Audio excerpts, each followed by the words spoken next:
Assalamualaikum warahmatullahi wabarakatuh. Selamat malam pemirsa Pada TV dimanapun Anda berada. Kembali lagi bersama saya, Azizah Novi Amelia, presenter Pada TV yang sedang berada di Malang Creative Center di acara Dunia Talk Show. Pada malam hari ini kita akan berbincang-bincang bersama narasumber kita, yaitu Dr. Johannes Wilhelmus Daniel Terik, Sarjana Teknik, Magister Teknik. Selamat malam Bapak. Selamat malam. Bapak ini adalah seorang dosen program Magister Terapan Politeknik Negeri Kupang dan juga seorang peneliti. Baik, pada malam hari ini kita akan membahas mengenai peran dan peluang bioenergi di Indonesia.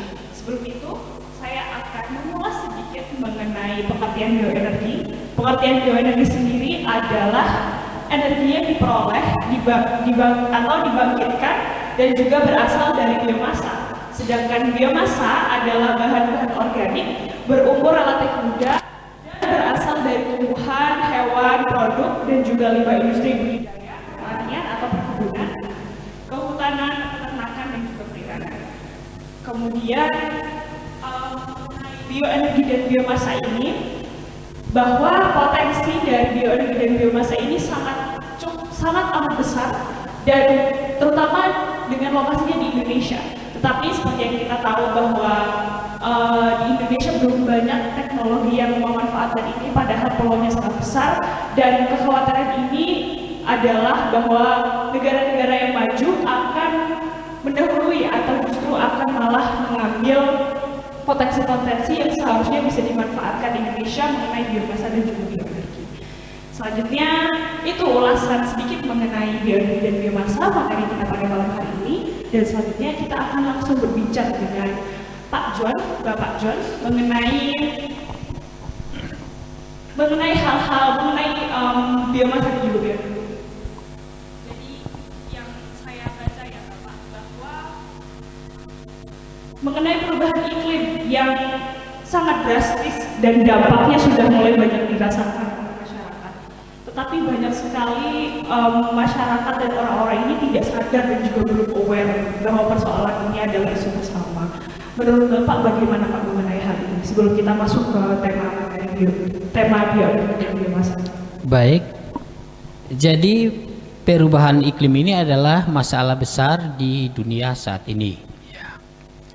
Kenapa perubahan iklim itu menjadi satu masalah?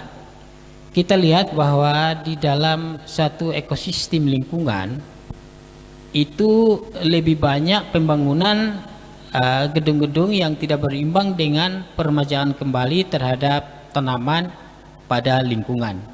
Artinya bahwa tidak ada balance.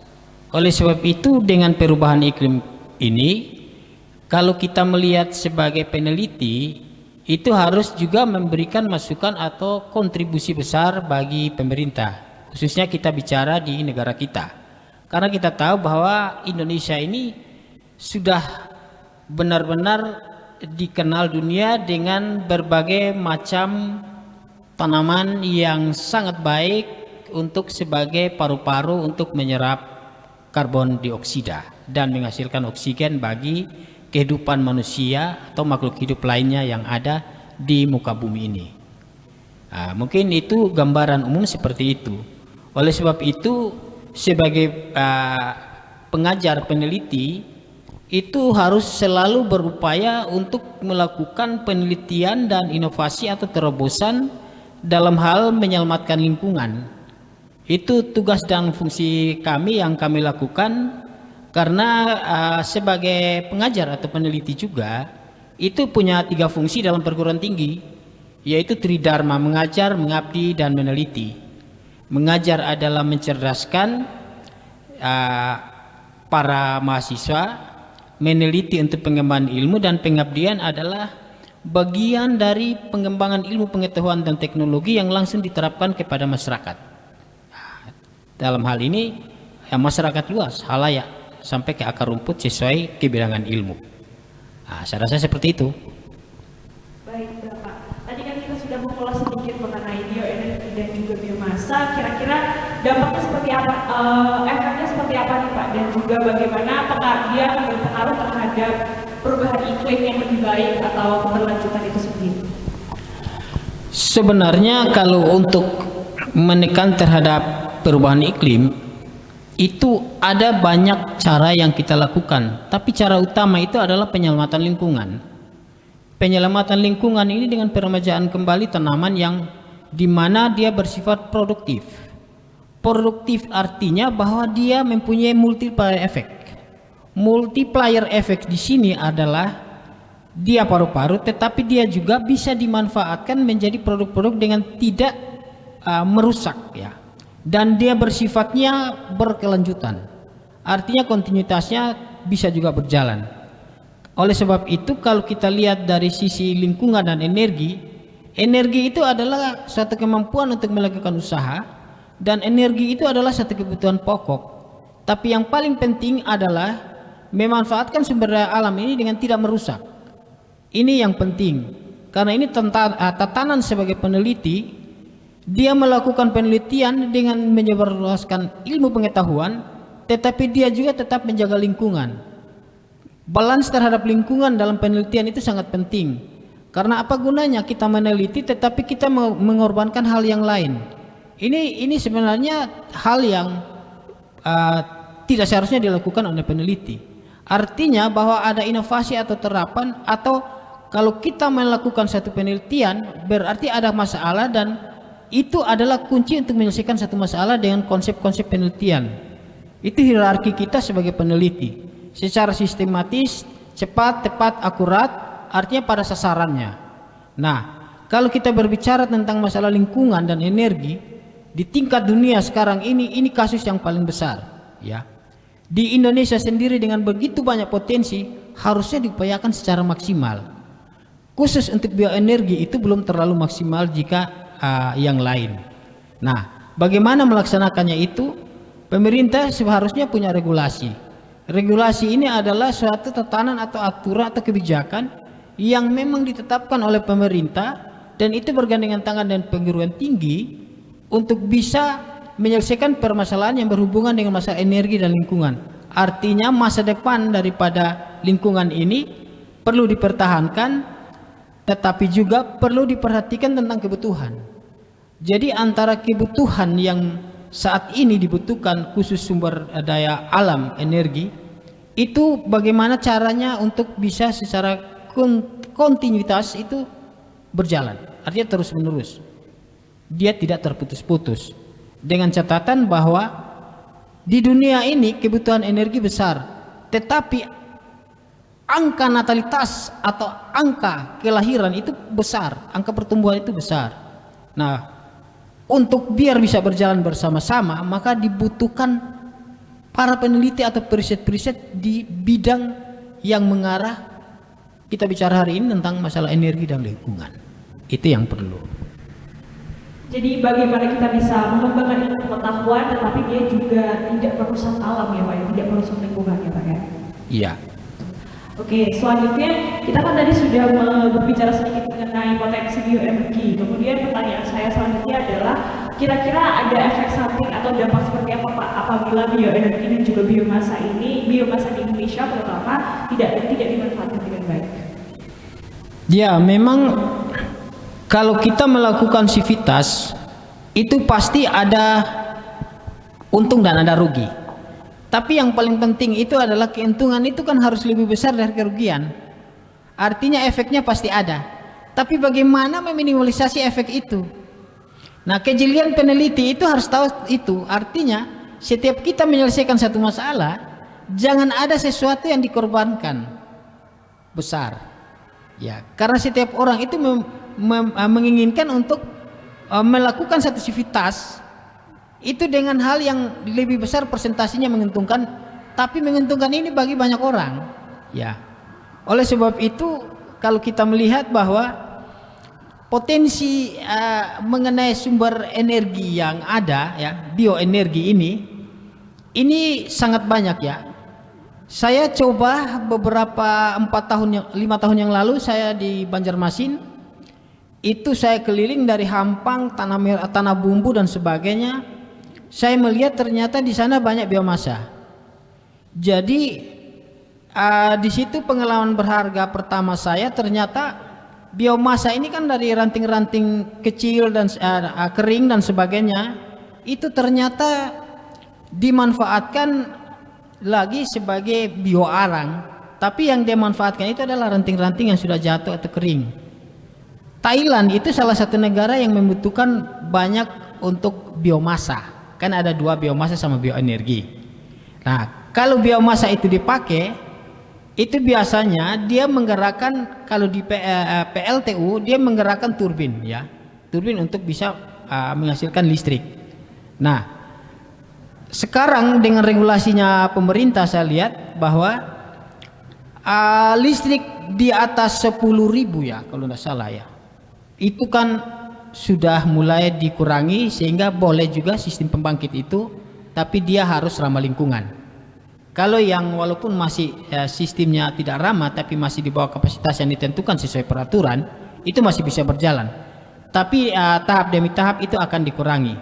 Oleh sebab itu biomasa memang dibutuhkan, tetapi bioenergi juga dibutuhkan. Perbedaannya tipis. Sebenarnya biomasa, bioenergi itu tidak ada terlalu beda jauh. Hanya pengertian bioenergi ini kan pemanfaatan sumber daya alam dari tanaman dan sebagainya untuk menjadi energi listrik, panas dan sebagainya. Kalau biomasa sendiri itu adalah sebenarnya bahan-bahan yang dari tanaman itu yang diolah. Jadi dia bisa diolah juga menjadi bioenergi. Ya, kayu jadi arang, ya kan. Nah, tetapi kalau di bioenergi listrik ada proses tahapan yang mana memang dari bahan tetapi diolah listrik. Misalkan pembuatan baterai dan sebagainya, itu sebenarnya bahan baku kita itu kan kalau disebut dari bioenergi listrik itu juga sebenarnya bisa berasal dari tanaman, ya. Dan pengembangan tingkat lanjut sekarang di beberapa negara sudah mulai mengembangkan. Bahkan yang terakhir itu dia mengembangkan listrik gravitasi. Listrik gravitasi itu adalah kelistrikan yang diambil dengan sistem gravitasi tekanan, sehingga airnya dinaikkan, ditekan lagi, diturun kembali untuk memutarkan turbin. Dia tidak terlalu juga berbeda jauh dengan sistem PLTA.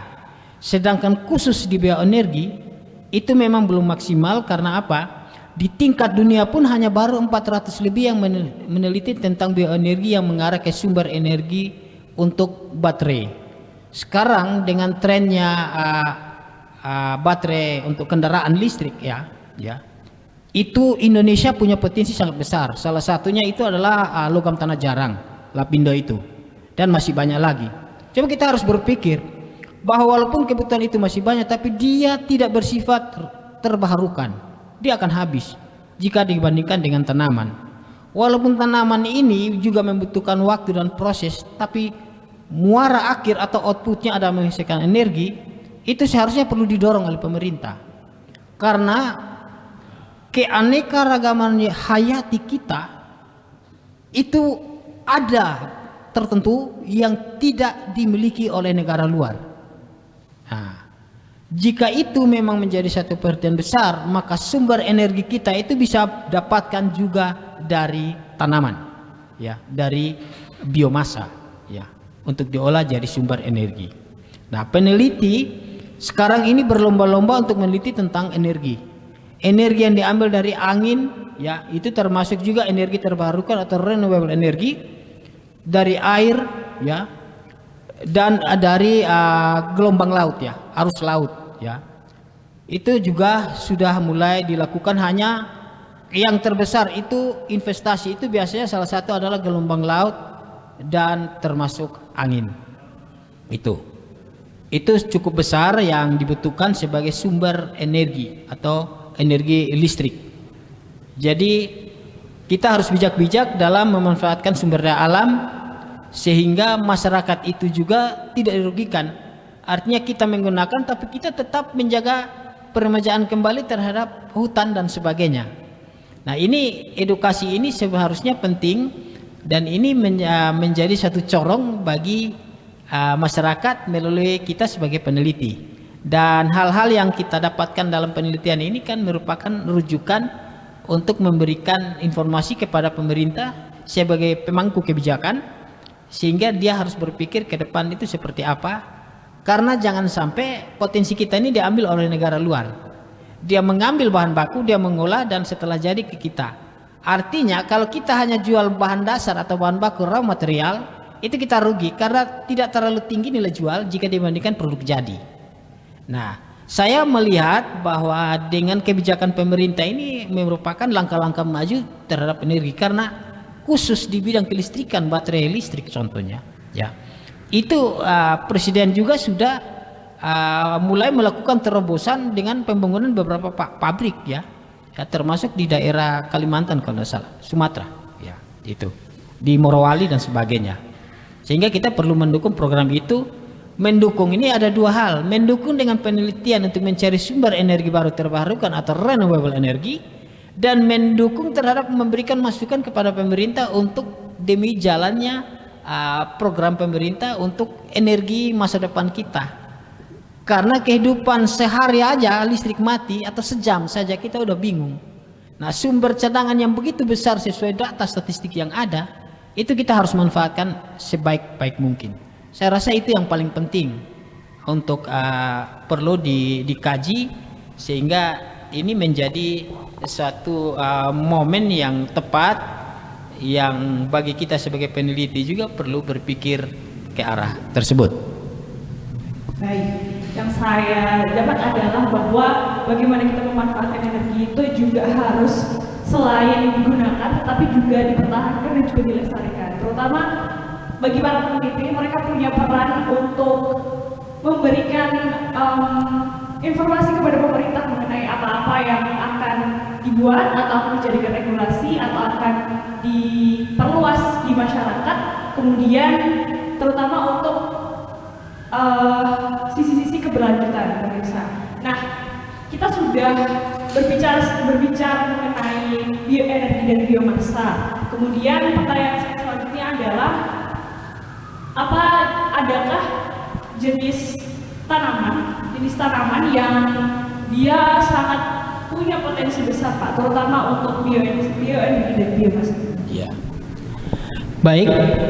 Kebetulan kalau kita lihat untuk pembangkit listrik di NTT sekarang ini, itu ada salah satunya mereka menggunakan kaliandra untuk biomasa. Jadi kaliandra itu ditanam, setelah itu nanti dalam usia tertentu diambil, itu dibakar, ya, untuk dia bisa menggerakkan turbin, yaitu pembangkit listrik tenaga uap. Kenapa kaliandra? Karena itu ada beberapa hasil penelitian bahwa tingkat pembakaran terhadap kaliandra menjadi karbon dan panas itu cukup baik untuk mendidihkan air, ya, di dalam tanur, ya, tampungan, ya. Terus untuk uapnya itu bisa mampu menggerakkan turbin, dan turbin itu menghasilkan listrik atau GGL, gaya gerak listrik, sehingga didistribusikan, ya. Itu karena dengan adanya regulasi itu pemerintah mengharapkan bahwa jangan lagi pakai batu bara sebagai bahan untuk pemanas atau pemasak di tanur itu untuk mendidihkan air, dan uap air itu akan dipompa melalui pipa, sehingga itu tekanan dari uap panas itu bisa menggerakkan turbin. Nah, itu sehingga alternatif adalah menggunakan biomasa, yaitu dari kaliandra. Nah, di sisi lain, adakah potensi lain untuk menghasilkan bioenergi? Tadi saya menjawab tentang biomasa, ya, yang dipakai sebagai bahan untuk menggerakkan turbin, yaitu dengan cara pembakaran pengganti dari batu bara. Yang kedua, kalau dari bioenergi itu ada beberapa tanaman yang menghasilkan zat aktif, di mana setiap tanaman itu hampir semua rata-rata itu menghasilkan zat yang namanya metabolit sekunder. Metabolit sekunder itu adalah zat-zat penting yang ada pada tanaman, yang mana dia berfungsi untuk pertumbuhan tanaman dan sebagainya. Nah, saat ini saya lagi mengidentifikasi beberapa tanaman sebagai sumber potensi bioenergi listrik. Artinya bahan ini adalah bahan-bahan tanaman yang bisa menghasilkan baterai kalau sudah dalam produk. Nah, karena Indonesia sangat banyak, maka saya coba meneliti di beberapa tempat NTT. Contoh yang kami sudah meneliti adalah Kelor. Kelor sendiri itu sudah menghasilkan kurang lebih 200-an produk, ya, termasuk yang produk yang di level bidang khusus energi adalah menjadi baterai aki organik, ya. Itu sudah dalam level, sudah uji coba, sudah dalam proses paten semua. Mungkin akhir-akhir tahun ini kami ingin mengeluarkan produk itu, ya, sehingga masyarakat bisa tahu dan bisa tereksposkan bahwa ada sumber bioenergi listrik berbasis tanaman yang mana dalam bentuk baterai atau aki kering atau basah atau gel. Sekarang kan lebih bagus gel. Itu hasil penelitian sangat memungkinkan. Selain mengidentifikasi ada beberapa tanaman lain yang berpotensi sebagai sumber bioenergi listrik yang dibuat menjadi produk dalam bentuk aki atau baterai dalam kapasitas besar atau ampere hour-nya besar, ya, untuk tingkat jam nyala, kapasitas, kekuatan, daya tahan.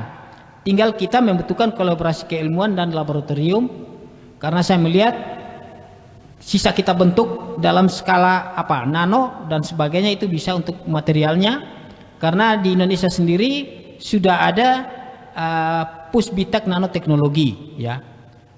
Itu yang saya melihat sekarang, sehingga itu sebenarnya mempermudah jalur kita untuk bisa menggerakkan sumber potensi ini dari hasil penelitian, bukan saja sampai di laboratorium, tapi bisa sampai kepada masif, ya, seperti itu. Itu yang saya inginkan. Jadi yang sudah dijelaskan oleh Pak John adalah bahwa jenis tanaman yang dia sangat berpotensi mengenai bioenergi dan juga biomasa adalah kaliandra, ya Bapak, ya? Ya. Kaliandra, untuk tadi saya bicara menggunakan turbin, kemudian ada juga daun kelor yang sangat sering kita dengar, terutama apabila ibu saya memasak di dapur. Daun kelor ini ternyata dia sangat banyak sekali manfaatnya, dan salah satunya adalah tadi untuk membuat baterai, ya Bapak, ya, menjadi baterai. Selanjutnya yang membuat saya tertarik dan juga tertarik itu adalah mengenai regulasi, Pak. Kira-kira regulasi seperti apa sih yang harus diberikan pemerintah terutama untuk pemanfaatan bioenergi dan biomasa? Ya. Jadi yang pertama bahwa penelitian dan pengembangan, ya, itu research and development itu perlu. Saya punya beberapa catatan penting di sini, bahwa pertama itu adanya perluasan basis pangkalan sumber daya, ya, atau resource base, yaitu bioenergi, ya, untuk pengembangan tumbuh-tumbuhan penghasil energi. Nah, ini belum, saya lihat belum, ya, ini masih penelitian bersifat mandiri. Pemerintah belum melakukan itu tentang masalah identifikasi kolektivitas, atau kita koleksi. Yang kedua, kita harus juga peneliti ini sudah demonstrasi, tapi demonstrasi massal itu seperti apa, ya? Jadi demonstrasi pembuktian teknologi, ya, sehingga bisa masuk pada skala mana, nah, nanti itu akan nyata atau real. Dan yang berikut itu kita perlu pengembangan teknologi proses produksi bioenergi, ya, sehingga lebih efisien, ya. Efisien dalam hal ini bukan kalau pakai limbah banyak, ya sama aja tidak efisien. Artinya bahwa minimnya limbah, pasti limbah ada. Nah, kalau limbah organik itu menurut saya itu pasti dia bisa dipakai lagi, didaur dan menjadi produktif. Jadi ada multiplier efek itu bagi misalkan petani, dia menanam, dia mendapatkan hasil, tapi juga dia mendapatkan energi, ya. Ya, energi dalam hal penerangan, ya. Dan ada lagi yaitu di sini pengembangan teknologi untuk menghasilkan energi ramah lingkungan. Kita lihat tidak salah itu di Solo, di Surakarta itu sudah ada hasil riset penelitian baterai. Hanya saya lihat atau aki itu kalau kurang lebih satu hari itu mungkin sekitar 1000, ya, 1000 baterai. Cuma itu memang masih mix formulasi substitusi dengan bahan-bahan kimia. Tapi saya di sini sebagai peneliti, saya meriset mengarah pada kalau bisa itu organik semuanya, walaupun butuh waktu dan tenaga. Itu tidak gampang. Tapi saya yakin bisa karena potensi ada. Sisa ada niat, semangat, ada dorongan, ada motivator, ada primover atau motor penggerak dari pemerintah, sehingga ini bisa jalan. Karena tidak ada sesuatu yang tidak mungkin. Ya, sesuatu itu mungkin. Mungkin dalam hal positif, karena kalau kita punya niat dan kita punya statement yang kuat dengan kiat-kiat yang bersifat ilmiah, ya, itu saya yakin semua akan bisa jalan. Karena negara-negara maju itu ketika dia menciptakan teknologi itu dia membutuhkan waktu yang cukup lama, tetapi akhirnya juga dia dapat memanfaatkan teknologi bagi masa depan bangsanya, bagi kekuatan ketahanan negaranya, baik di bidang energi, pangan. Itu juga lama.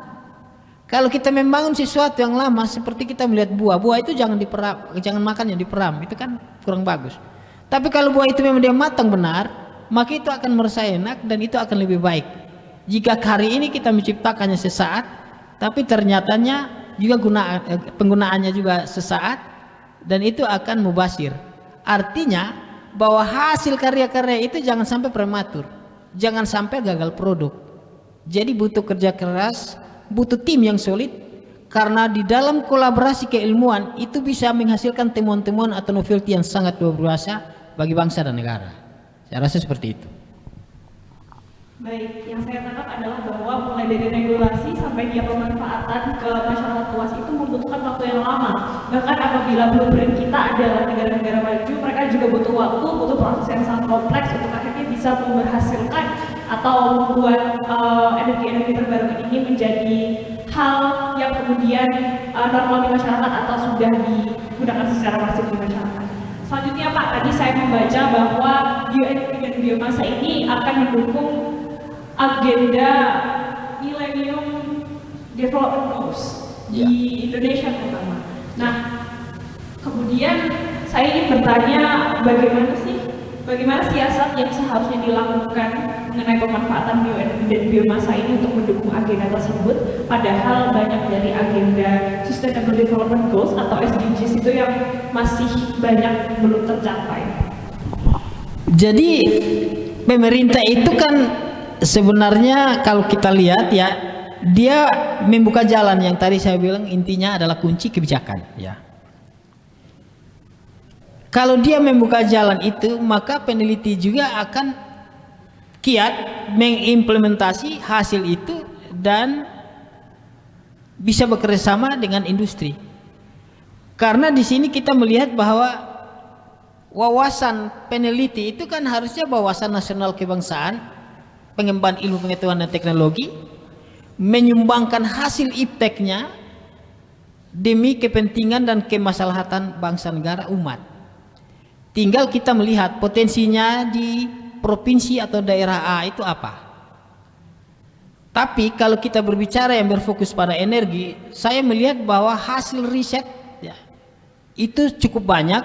Hanya memang riset itu ada dua, ada riset dasar mula dan ada riset terapan.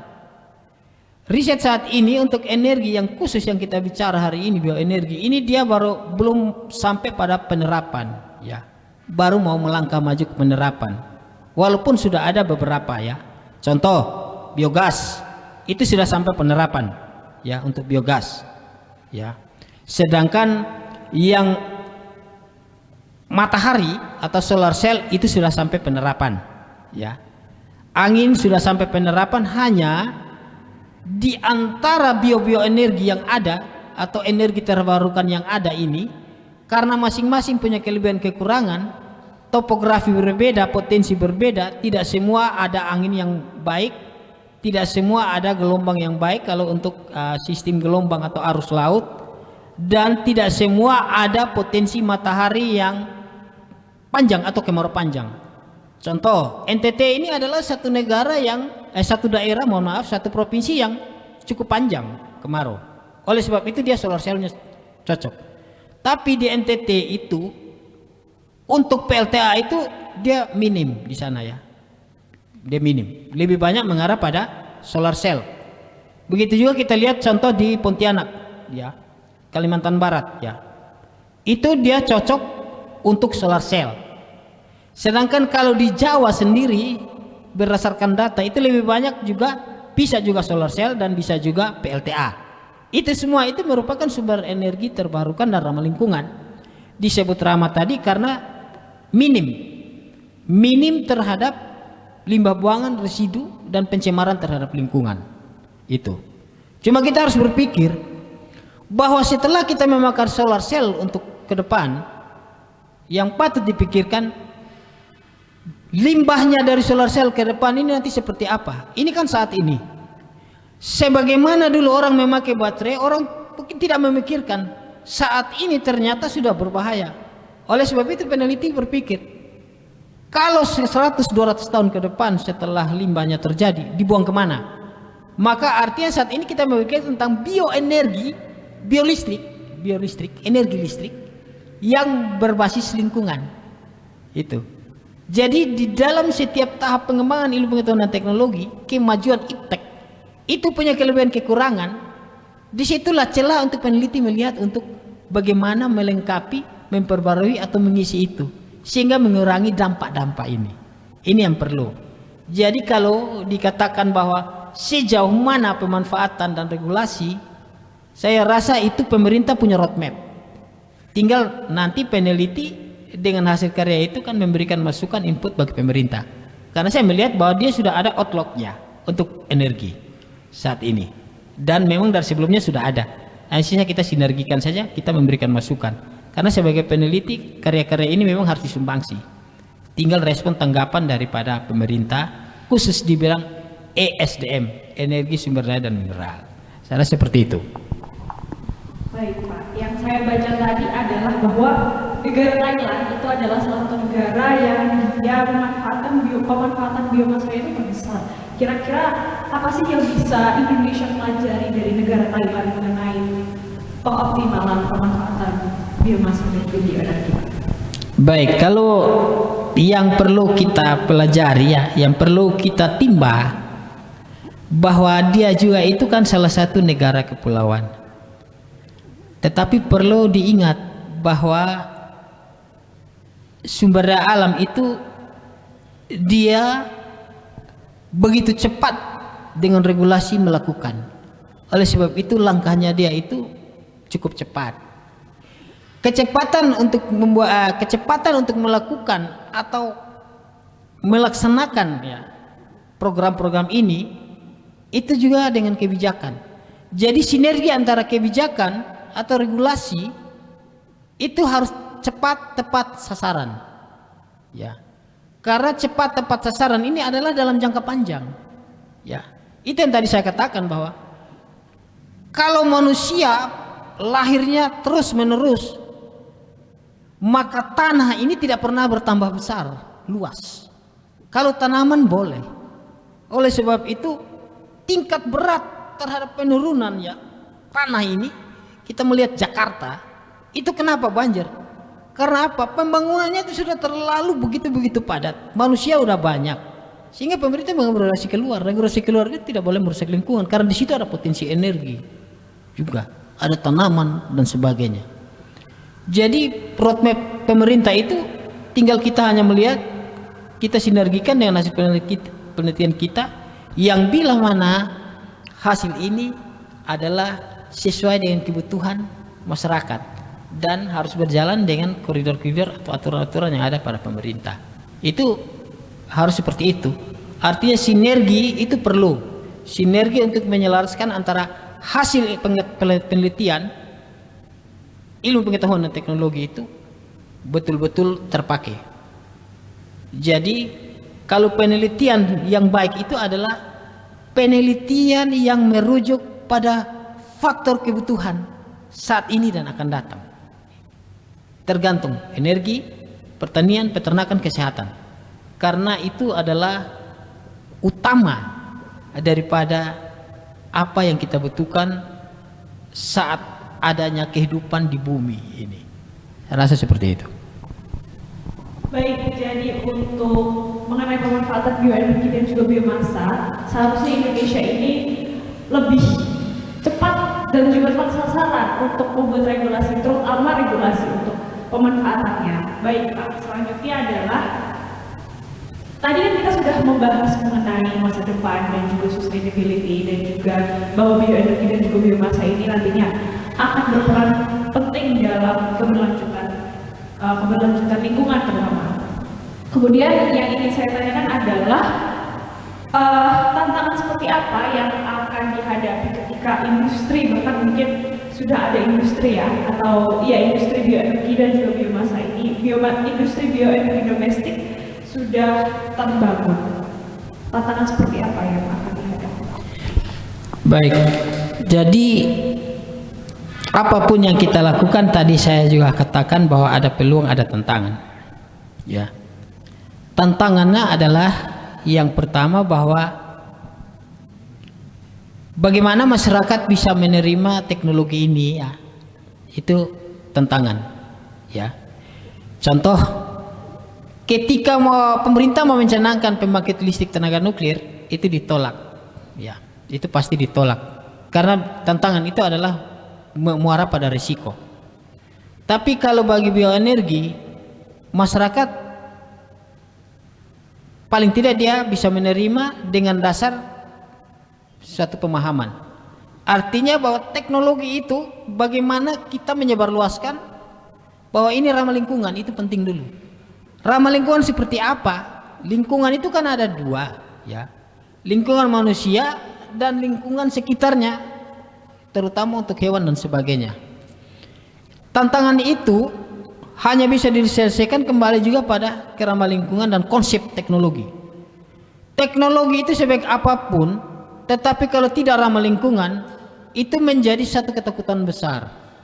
Ya, bioenergi ini adalah sesuatu yang memang ramah lingkungan. Karena itu kan saya katakan tadi bahwa kajian ilmiah itu yang paling penting, sehingga roadmap itu bisa dijalankan, sehingga teknologi itu bisa terpakai dan tidak menyebabkan efek rumah kaca dan sebagainya. Ya, itu yang memang paling utama yang harus mampu dijelaskan dan mampu diinformasikan, karena kita ini sebagai corong pada masyarakat.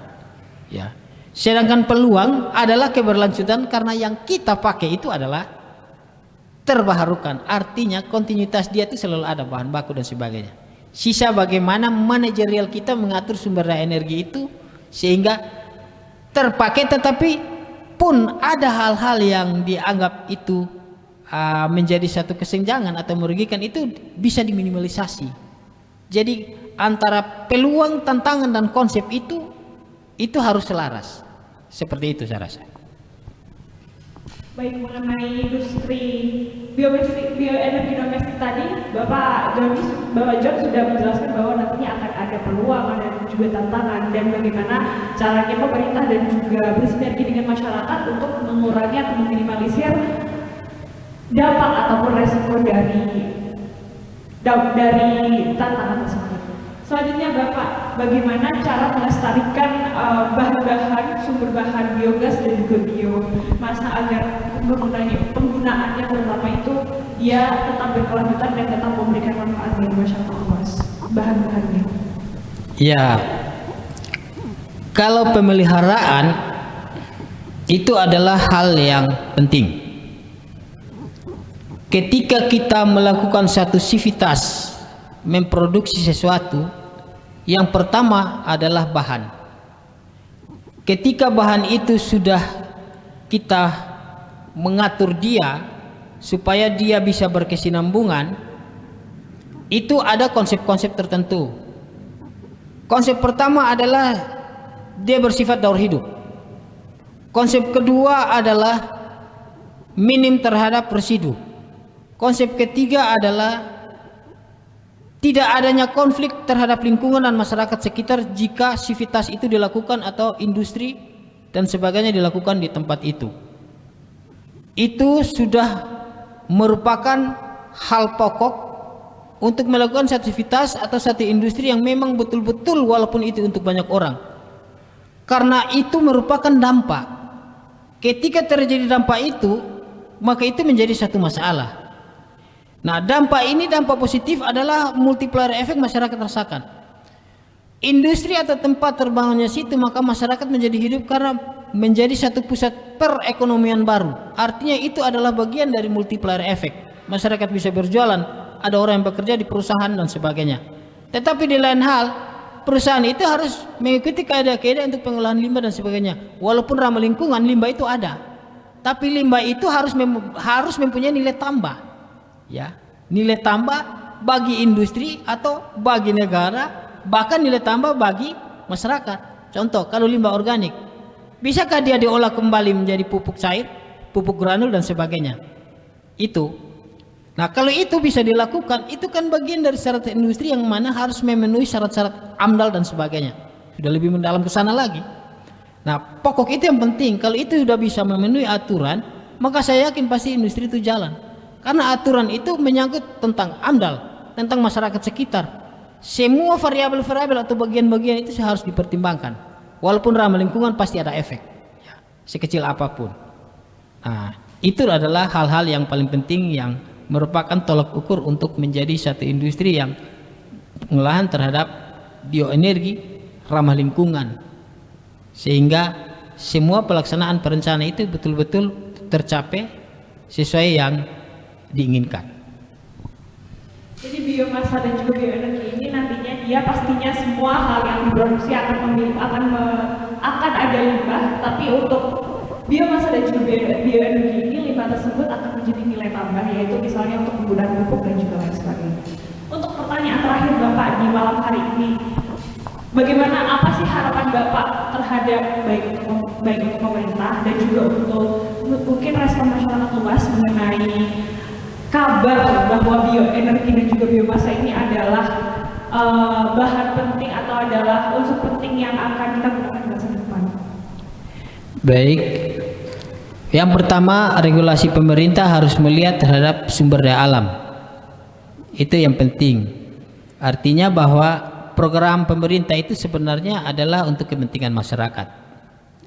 Sedangkan sumber daya alam yang digunakan itu adalah memang betul-betul sumber daya alam yang mampu juga masyarakat tahu, masyarakat mempertahankan sebagai hasanah khas. Karena di mana manusia hidup, di situ membutuhkan energi. Ketika sumber utama atau agen itu ada pada masyarakat, yang jelas masyarakat harus merasakan dan harus dilibatkan. Keterlibatan masyarakat terhadap program-program yang ada, misalkan yang malam hari ini kita bicarakan tentang energi, adalah bagian daripada hak-hak masyarakat.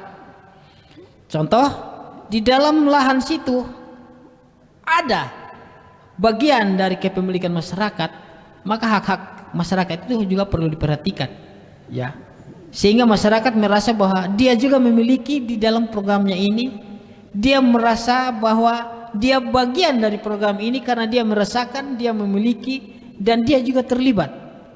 Itu oleh sebab itu bahwa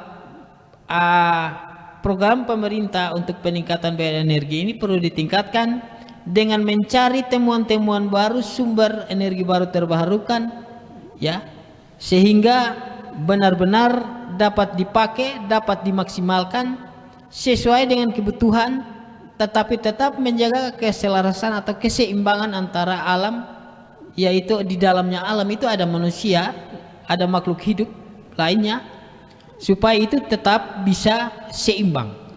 Karena ketidakseimbangan alam ini menyebabkan banyak masalah, ada gempa dan sebagainya, ada banjir dan sebagainya.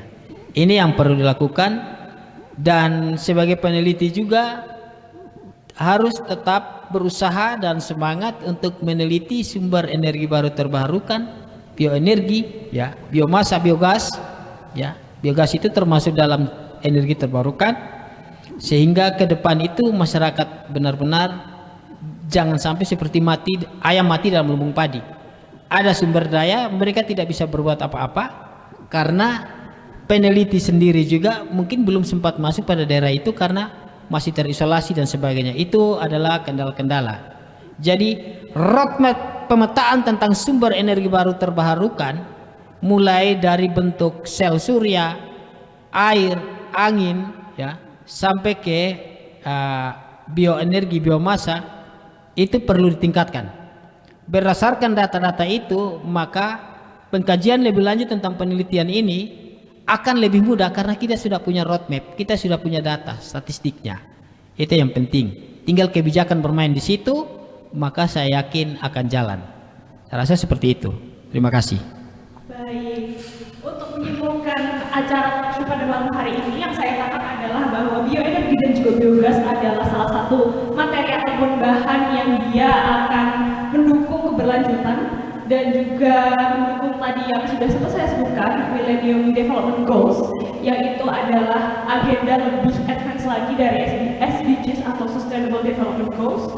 Dan hal ini akan menjadi maksimal apabila dilakukan dengan kolaborasi keilmuan, misalnya dengan peneliti dan juga dengan sinergi masyarakat mengenai dukungan terhadap bioenergi dan biomasa ini untuk digunakan di masa depan. Selanjutnya adalah bahwa kita sudah banyak mengalami masalah-masalah yang terjadi di alam kita tercipta ini, di bumi kita tercipta ini, misalnya adalah bencana dan juga misalnya yang sekarang sedang ramai diperbincangkan adalah global warming dan juga climate change, bahwa hal-hal tersebut seharusnya sudah bisa menjadi tamparan kita ataupun menjadi pengingat kita bahwa apa yang kita gunakan pada setiap harinya itu bahwa kita menggunakan energi-energi yang berpotensi untuk merusak alam, sehingga perlu sekali untuk melakukan misalnya pemerintah terus mencari energi terbarukan dan juga masyarakatnya bersinergi dengan pemerintah untuk mewujudkan energi terbarukan tersebut menjadi energi yang baru dan juga menggantikan energi-energi yang lama yang yaitu damaging atau bersifat destruktif dan juga merusak. Baik, terima kasih Pak John untuk malam ini. Senang sekali berbincang-bincang mengenai bioenergi dan juga biomasa. Saya sebagai presenter juga menjadi sangat amat tercerahkan. Kemudian terima kasih banyak sekali lagi ya Bapak. Ya, terima kasih. Bersalaman. Terima kasih banyak Bapak. Pemirsa Pangga TV, selesai sudah acara kita pada malam hari ini, Dunia Talk Show mengenai biomasa dan juga bioenergi. Semoga para pemirsa bisa mendapatkan dan juga belajar hal baru mengenai biomasa dan juga bioenergi dan juga potensinya terhadap bumi kita tercinta. Saya ucapkan sampai jumpa dan kita akan bertemu di kesempatan lain. Wassalamualaikum warahmatullahi wabarakatuh.